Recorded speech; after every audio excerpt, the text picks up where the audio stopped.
The geopolitical temperature in the Gulf just went nuclear regarding global energy infrastructure. It appears the remnants of the IRGC managed to launch a coordinated wave of ballistic missiles and loitering munitions directly at Qatar's Ras Laffan industrial city. For context, that is the absolute largest liquefied natural gas export hub on the planet. The kinetic impacts triggered massive structural fires across multiple critical processing facilities, forcing immediate, partial evacuations. And Tehran didn't stop there. Simultaneous strikes utilizing advanced suicide drones successfully penetrated Kuwaiti airspace, impacting two primary oil refineries, Mina Al-Ahmadi and Mina Abdullah, sparking secondary fires and violently knocking critical production nodes offline across multiple sectors. Make sure you are subscribed to Titan Mechanics and hit that bell icon so you never miss a critical military intel update. And let us know where you stand right now in the comments. Drop a 5 if you stand with the US. Press 6 if you back Iran. Or hit 7 if you just want peace. Now, let's look at the intel. This aggressive escalation occurred immediately after targeted Israeli airstrikes heavily degraded Iran's massive South Pars gas field. Following that specific operation, President Trump essentially issued a hard stop, publicly signaling, "Knock it off. No more kinetic strikes against energy fields." Tehran interpreted the initial Israeli strike as crossing a red line, and they are now desperately attempting a tit-for-tat retaliation strategy to maintain relevance. In response, U.S. Central Command executed an extremely decisive counterpunch, systematically crushing the remaining asymmetric naval threats. We are talking about the complete neutralization of smaller fast-attack craft and civilian retrofitted vessels that the IRGC relies on to swarm and choke the Straits of Hormuz. Concurrently, the U.S. military launched a massive wave of retaliatory ballistic missile strikes against Iranian launch sites. Let me be clear. U.S. intelligence estimates Iran's overall missile production and launch capacity has been degraded by roughly 90%. But that remaining 10% still provides the IRGC with enough capability to launch desperate pop shots that can bypass layered air defenses and impact critical energy infrastructure like we just witnessed in Qatar. Consequently, we are watching the U.S. Navy radically ramp up its operational tempo. We are seeing more ballistic missile interceptors being utilized and more offensive strikes being generated. But, as this situation proves, the operational objective is not yet achieved. This is not an overnight surgical fix. It is a grueling, multi-domain campaign. F-15E Strike Eagles delivered multiple brand-new GBU-72 advanced 5,000-pound penetrator bombs, absolute bunker-busting behemoths, directly onto hardened Iranian anti-ship missile sites, hugging the immediate coastline near the Straits of Hormuz choke point. The tactical goal is to physically crush the IRGC's ability to contest the waterway, forcing a complete and unconditional reopening of the straits. Yet, as the kinetic strikes on the energy infrastructure in Qatar and Kuwait violently demonstrate, Tehran still retains a degraded but lethal ballistic capability to inflict asymmetric pain on the global energy market. The regime in Tehran operates under the delusion that they can hunker down and escalate indefinitely. But the reality is that the U.S. military is conducting a relentless, rolling bombardment against these dispersed ballistic missile locations. And remember, these launch sites are highly detached. Iran is a massive geographic theater, roughly 2.5 times the size of Texas. When we review the strategic map, you can observe how tight the geographic proximity is in the Gulf, and how the IRGC can simply wheel a mobile ballistic missile launcher out of a hardened tunnel, launch a salvo, and immediately threaten international energy hubs. This coordinated retaliation, however, reveals a critical intelligence detail. There is still functional command and control, C2, remaining within the IRGC. There are last vestiges of organizational structure actively directing these missile salvos. Therefore, while the U.S. military is currently vaporizing their naval assets, expect a massive pivot toward targeted C2 decapitation strikes. Reviewing newly declassified briefing slides from CENTCOM, it is evident that IRGC command infrastructure remains a primary target vector. The sheer volume of IRGC nodes scattered across Iran explains why they retain rudimentary command and control and can still execute strikes against Gulf infrastructure. Do not be surprised when we see an operational surge led by F-35 Lightnings, specifically tasked with utilizing their advanced sensor fusion to vacuum up electronic intelligence from any surviving IRGC targeting systems. We have also analyzed the current weapons loadouts on U.S. fighter jets operating in the AO, and there is a heavy emphasis on AGM, 8 HARMs, high-speed anti-radiation missiles. This specific loadout confirms that Iran still possesses functional radar emitters, meaning the IRGC retains some capacity to utilize active targeting systems. We observed an F-18 Super Hornet loaded for bear with HARMs, AIM-120 AMRAAMs, and an advanced electronic jamming pod, alongside an F-16CJ Wild Weasel. The F-16CJ is a dedicated SEAD platform, suppression of enemy air defenses, actively hoovering up targeting radar telemetry and immediately launching kinetic strikes. It operates similarly to an EA-18G Growler in terms of electronic attack, but the CJ is uniquely optimized to physically destroy those surface-to-air missile radars. Then, we have the F-15E Strike Eagles, loaded out with GBU-54S. The GBU-54 is a terrifyingly versatile weapon because it is a laser joint direct attack munition. It functions simultaneously as a GPS-guided smart bomb and a laser-guided munition. We observed Strike Eagles carrying 6 500-pound GBU-54S, a centerline 2,000-pound JDAM, plus AMRAAMs and AIM-9X Sidewinders for air-to-air defense. I am actually surprised we did not see APKWS-guided rockets on the F-15S, which suggests the asymmetric drone threat is being systematically handled by other dedicated platforms, likely specialized F-16 squadrons or A-10 Warthogs on loiter duty.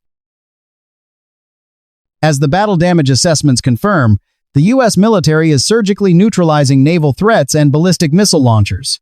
That specific operational tempo must exponentially increase before Tehran loses the physical capacity to target energy infrastructure.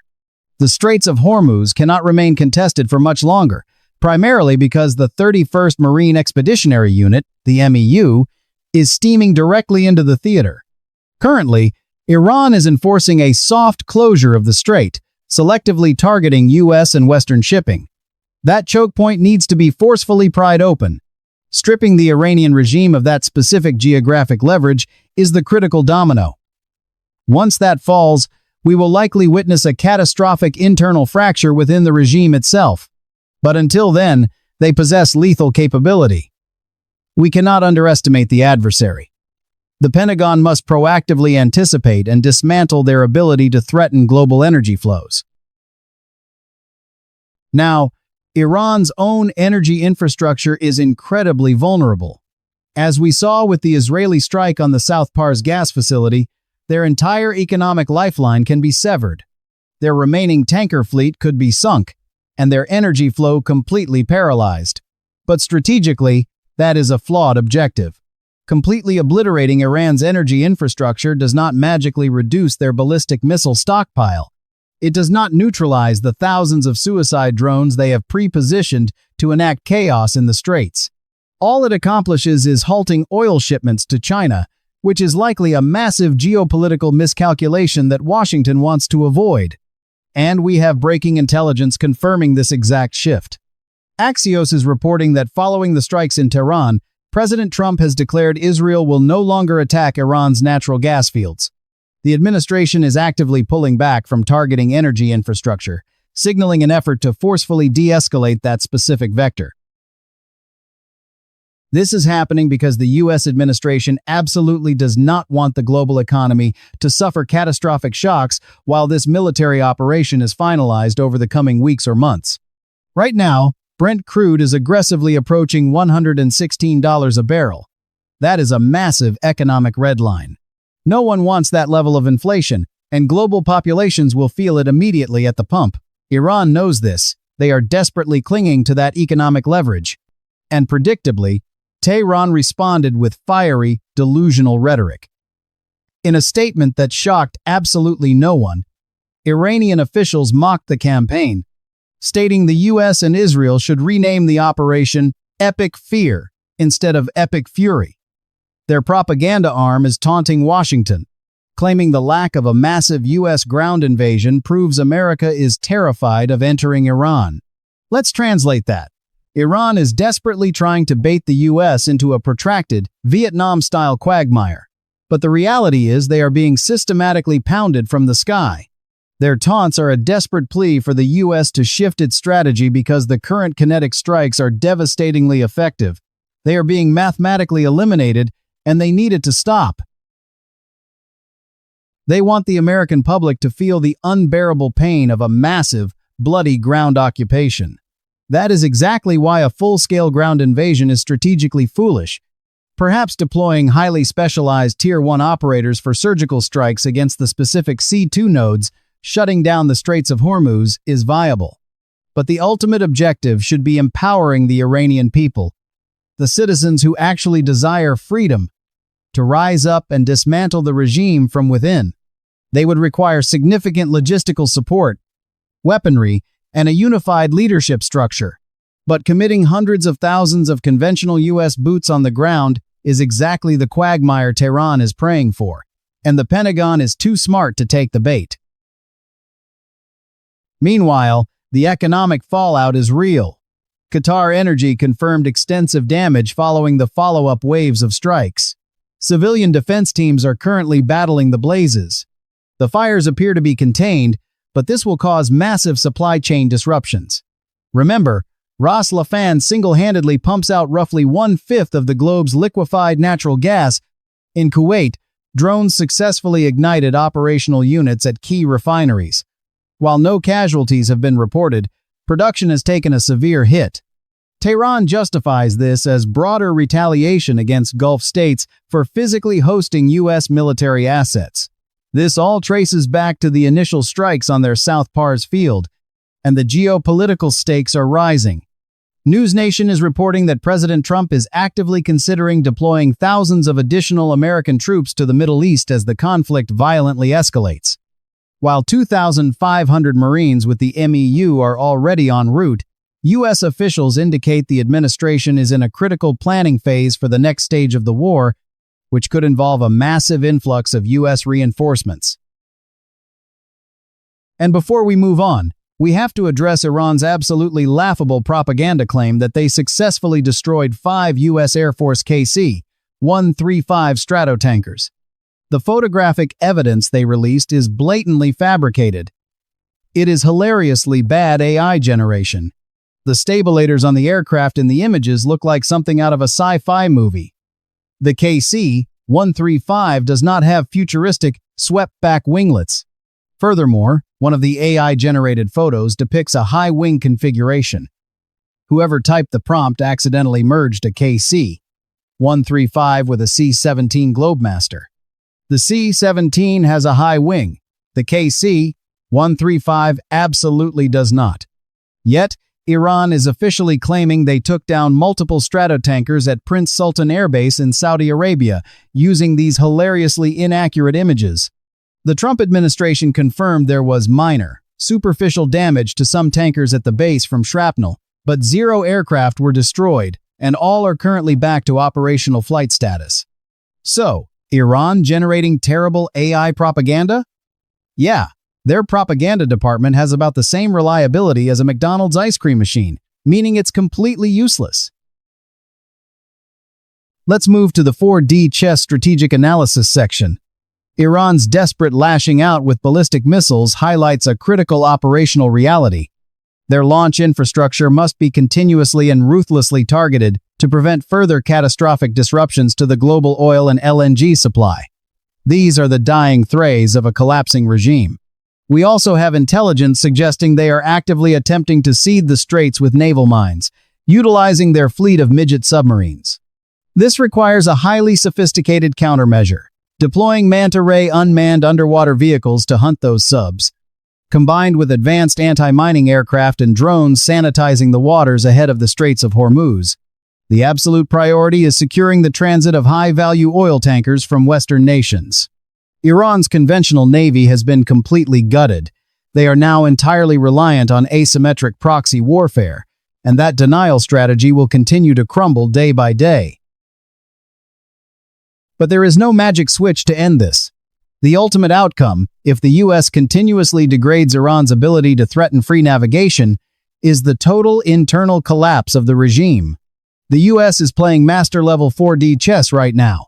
Strike Eagles pounding bunkers, a Marine Expeditionary Unit securing the littoral zones, F-15Es suppressing air defenses and C-2 nodes, and F-35Es acting as orbital quarterbacks, vacuuming up intelligence to feed targeting data to the entire fleet.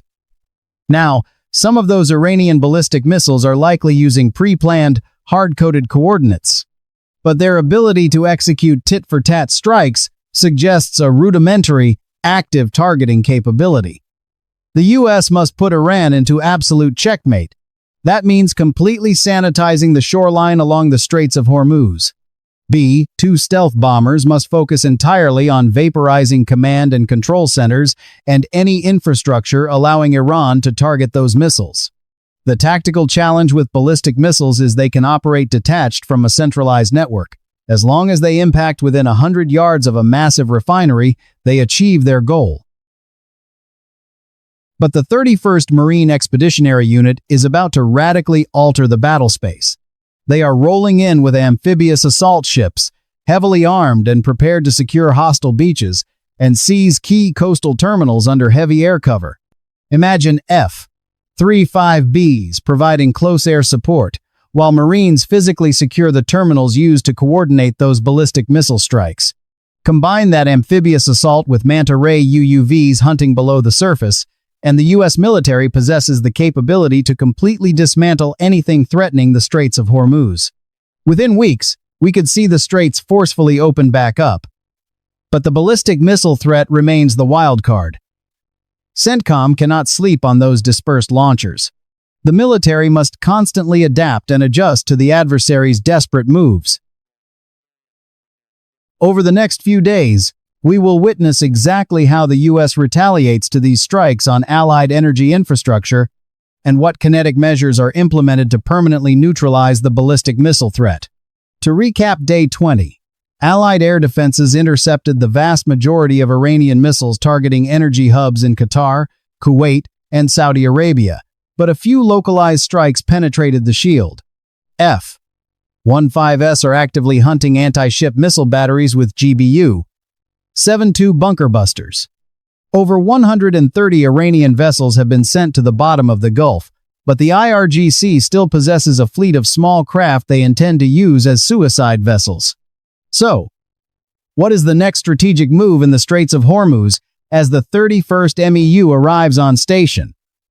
Let me know your tactical assessments in the comments. As a reminder, all tactical analysis and intelligence provided on Titan Mechanics is strictly for educational and documentary purposes.